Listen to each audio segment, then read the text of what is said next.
Il était une fois, dans un petit village africain, une araignée intelligente nommée Anansi. Anansi était connue dans tout le pays pour son intelligence et sa ruse. Un jour, Anansi décida qu'il voulait rassembler toute la sagesse du monde et la garder pour lui. Il croyait que s'il possédait toute la sagesse, il serait la créature la plus respectée et vénérée. Anansi entreprit un long voyage pour recueillir la sagesse des quatre coins de la terre. Il rendait visite à des vieillards et à des femmes sages, apprenait auprès des animaux et recueillait des connaissances grâce au vent et aux arbres. Chaque parcelle de sagesse qu'il collectait, il la plaçait dans un grand pot. Lorsqu'Anansi fut convaincu d'avoir rassemblé toute la sagesse qu'il y avait à trouver, il décida de cacher le pot là où personne d'autre ne pourrait l'atteindre. Anansi réfléchit et réfléchit à la cachette parfaite. Finalement, il décida de cacher le pot au sommet d'un grand arbre dans la forêt. Il attacha le pot à son ventre avec une corde solide et commença à grimper à l'arbre. Cependant, le pot continuait à gêner et Anansi avait du mal à grimper. Alors qu'Anansi se débattait, son jeune fils, Ntikuma, est venu et a vu son père en difficulté. Ntikuma dit, « Père, pourquoi n'attaches-tu pas le pot sur ton dos plutôt que sur ton ventre?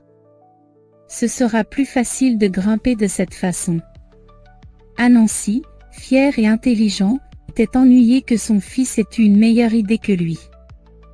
Il s'est plaint mais a décidé d'essayer la suggestion de Ntikuma. Il attacha le pot sur son dos et constata qu'il était en effet beaucoup plus facile de grimper à l'arbre. Au fur et à mesure qu'Anansi grimpait de plus en plus haut, il commença à réfléchir à la manière dont son jeune fils, qui n'avait acquis aucune sagesse, pouvait avoir une idée aussi intelligente. Il s'est rendu compte que la sagesse n'est pas quelque chose qui peut être conservé par une seule personne, mais quelque chose que tout le monde partage et apprend les uns des autres. Lorsqu'Anansi atteignit le sommet de l'arbre, il s'arrêta et réfléchit profondément. Il a compris que rassembler toute la sagesse pour lui-même n'était pas la bonne chose à faire. Au lieu de cacher le pot, il a décidé de partager sa sagesse avec tout le monde. Anansi détacha le pot de son dos et le jeta au sol. Le pot s'est brisé en plusieurs morceaux et la sagesse qu'il contenait s'est dispersée dans tout le village et les terres environnantes. Les gens, les animaux et même les arbres et le vent ont acquis des fragments de sagesse grâce au pot dispersé. À partir de ce jour, la sagesse fut partagée entre tous. Anansi a appris une leçon importante. La vraie sagesse vient du partage et de la compréhension mutuelle.